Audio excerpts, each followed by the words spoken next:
As most of my journeys do, my trip to Brazil began with a bus ride to Toronto Pearson Airport. Tears streamed down my face as I watched the scenery fly by after yet another round of goodbyes.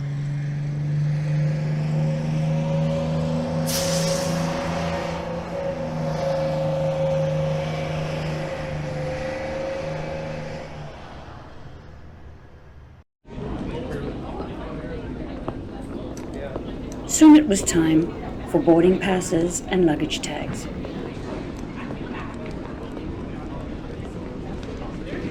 With a quick check of the board and a stop to buy some reales, Brazil's currency, I wandered through the airport, loving this fall scene in one of the nooks.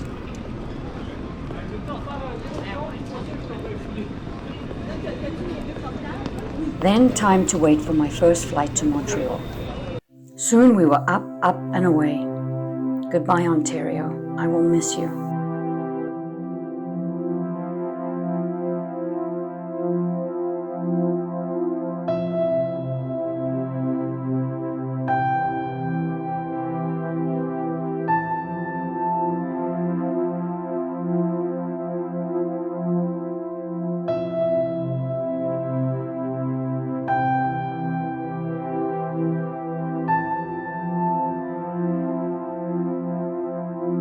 Bonjour, Montréal.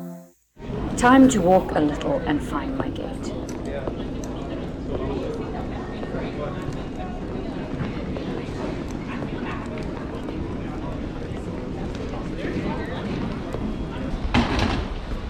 It's boarding time. Next stop, São Paulo. After a long flight and a wait at the airport for my dear friend Jussiano, it was off to my first stop, Itatiba, a municipality in the state of São Paulo and part of the metropolitan region of Campinas. It felt good to settle into my humble little Airbnb after such a long trip.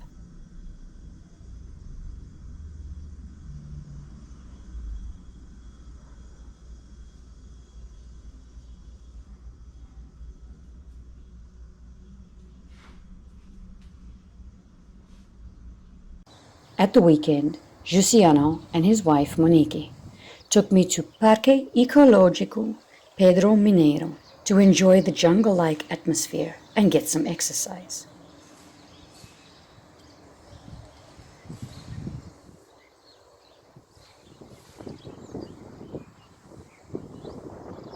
Afterwards we headed to Morungava, where I found the most awesome hanging planters at Monique's folks' place. The next day we hit the second largest zip line in the world, Mega Tirolesa de Pedra Bela.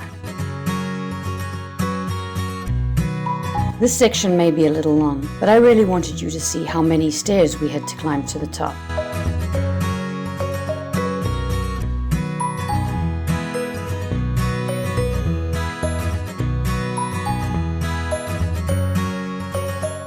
And of course, as it's Brazil, there needs to be a statue and shrine to Mother Mary on the way up.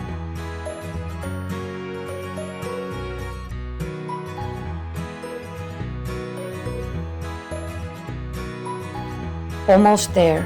Oh, finally. What a view from up here. The three amigos are ready to ride. First, let's clip in.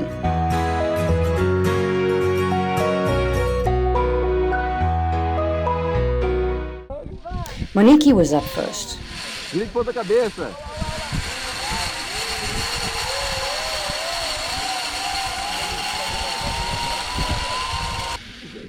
Then Jussiano decided to show off for us all.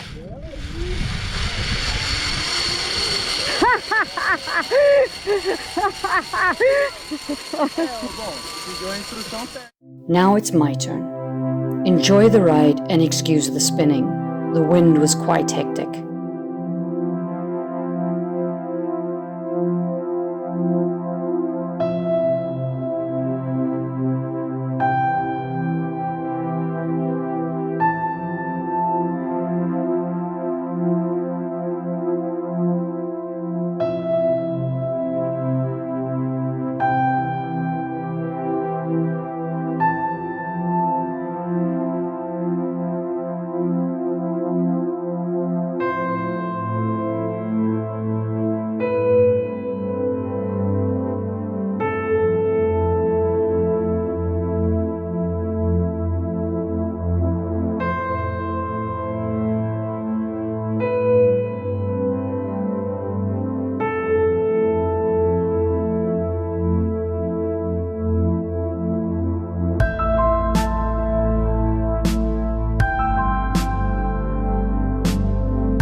Another weekend equals more discoveries. We headed into the city of Campinas and started at Bosque dos Jequitibás, a park nestled in the city containing a small animal sanctuary of rescued animals that can no longer be released back into the wild.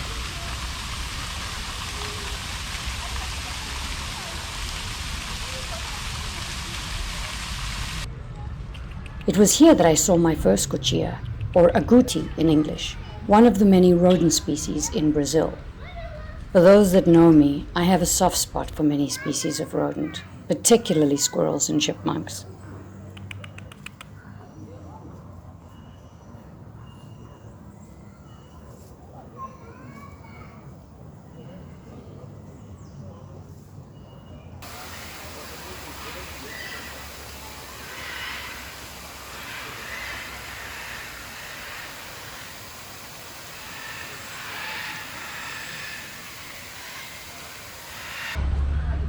Vamos pôr?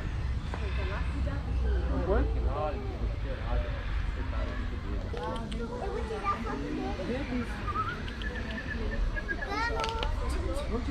It was wonderful to see a toucan again.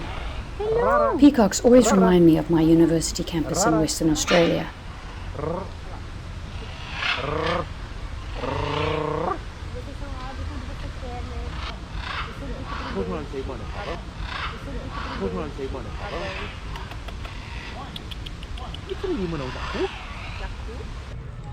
Then it was off to the wilds of Africa for the ostriches.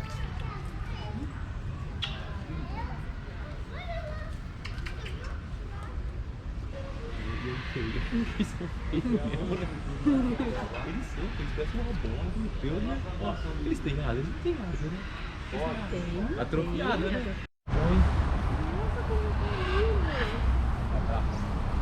Hello!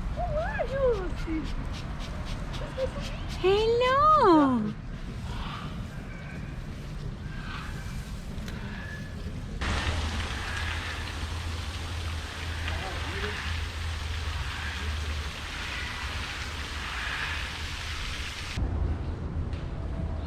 The monkey sanctuary was covered in green algae, but they didn't seem to mind. Neither did the crocodiles and alligators.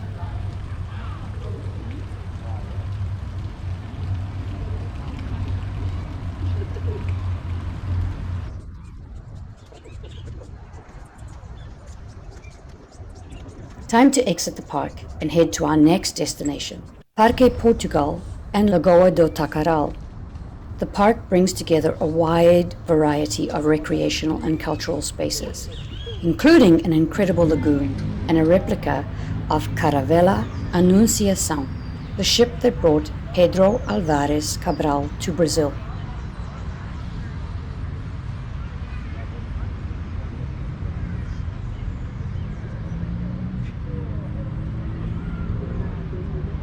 It was here that I got to see my very first capybara, and I immediately wanted to take it home, as I do with most of my rodent friends.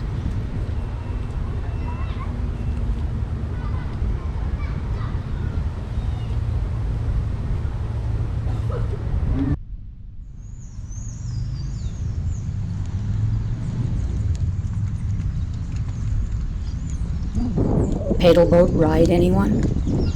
These take me back to my childhood.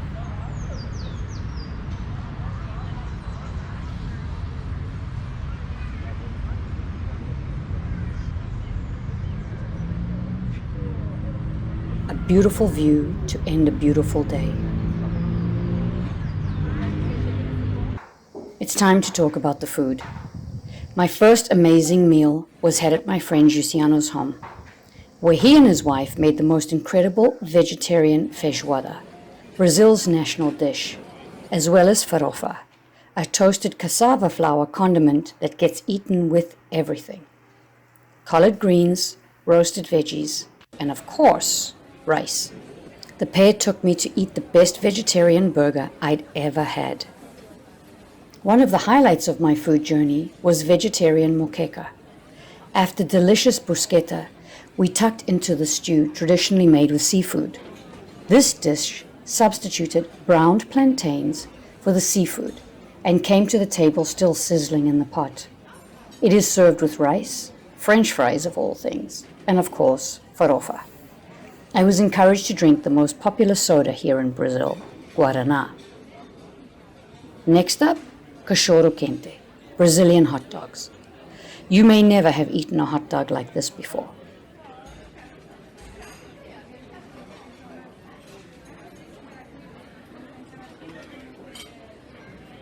First, 2 types of mayonnaise were slathered onto the bun.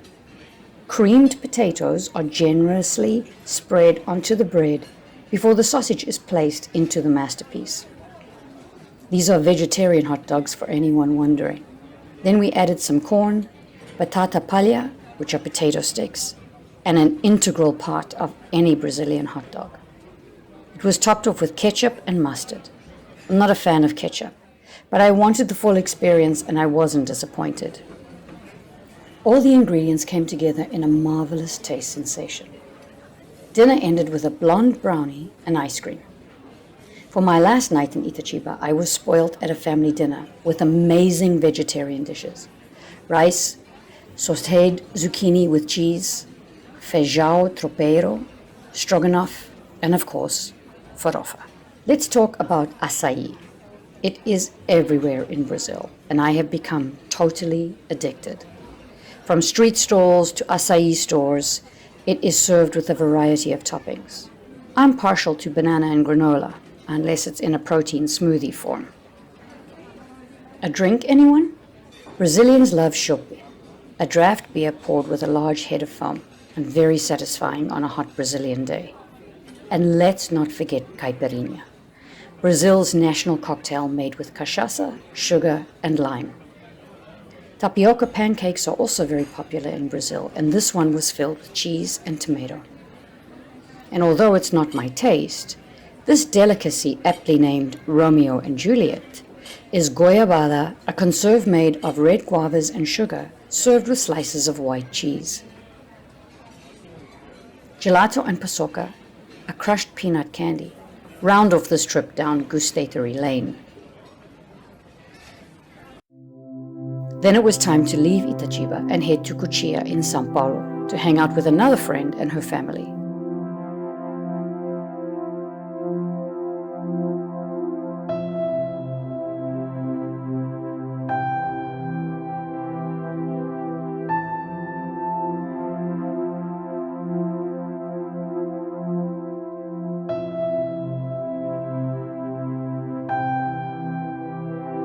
The best thing about this stop was the full gym at the bottom of the garden. I really needed to work off all the food that had been introduced to me over the previous 2 weeks.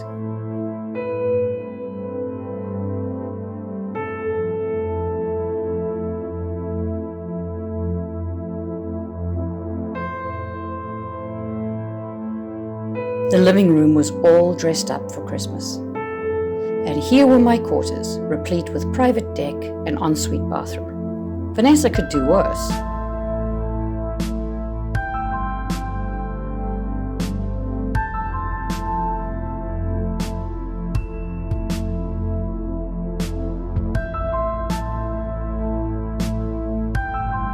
Now for a walk around the complex.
Thank you for watching. Next up, South Brazil.